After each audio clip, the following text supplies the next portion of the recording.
If you are living in sin right now, then this video is for you. God didn't need to take my life to show me his power. He just needed to show me that he could. And he did it in the middle of a river with over 100 people watching.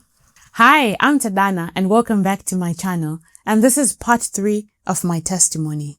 So it was on a Sabbath, and instead of me going to church, I then decided to go on a boat trip with my friends.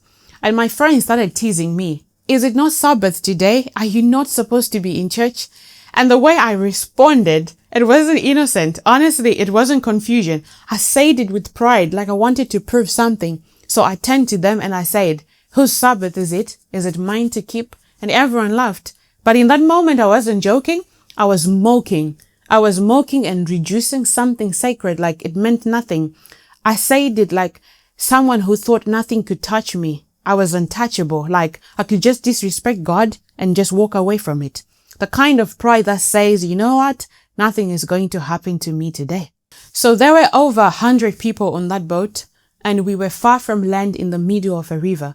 And as we got further away from land, something just came back to me, and it was my father's dream. It didn't come gently, it just hit me hard. And in that moment, I realized something terrifying. I realized that I hadn't changed. I had been warned and I hadn't changed.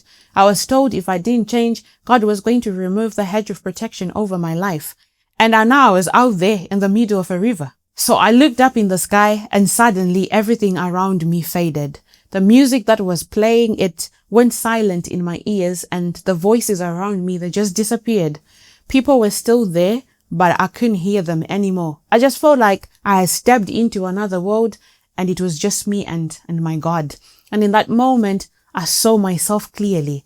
Not how I wanted to see myself, but how I really was. I was a sinner. I had ignored warnings. I had hardened my heart and mocked what was holy. And I understood something deeply.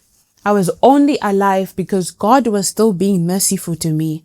And that hit me hard. When I just thought of it, I felt this fear, real fear. You know, the kind of fear that just wakes you up. And I realized I had nothing without God. No covering, no protection, no right to anything, not even life. And the weight of it was heavy. And I said, Lord, I know you've got the power to end my life right now, right here. And when I say that, I just felt the need to surrender, like I was accepting something I deserved. Then a question came into my mind. What guarantee do I have that I'm going to make it to land? What makes me think that I even deserve to live? And in that moment, I felt completely alone. Not alone from people, but alone before God. And I realized that I was only breathing because you were still being merciful, and I begged for mercy. Then it happened that another boat came out of nowhere and it hit ours. The boat shifted from side to side and there was commotion. People were screaming. Everyone was just grabbing whatever they could to survive. There was panic. There was someone shouting, life jackets, life jackets.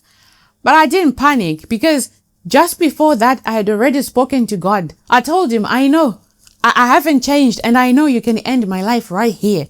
And when that boat hit us, I knew it wasn't random. It wasn't coincidence. It was God answering me and showing me that he could end my life. So while everything was happening around me, I was just there watching, waiting to see how it was going to end. If this was going to be the moment where I was going to die or not. I just began to cry because I didn't know if I was going to leave or if that was just going to be the end of it.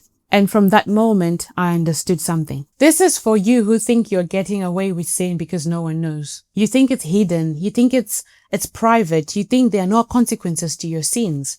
But God sees. And the only reason nothing has happened to you yet is mercy. So if I may ask, how long are you going to continue taking God's mercy for granted? How long are you going to keep testing him? Because one day that mercy will run out. So God didn't spare my life so I could continue living the same way. He kept me alive because there's a purpose he wants to fulfill. And the same is true for you. So if God is still speaking to you and if you still feel conviction, that is mercy. Don't wait. Don't push it further. Don't ignore it. Don't silence it. Respond to it and return to God. God is not finished with you yet. So part 4 is coming, and that's when I fully surrendered. Turn on your notification bell, subscribe and comment, like and share. And thank you so much for watching my video, and I'll see you in my next one.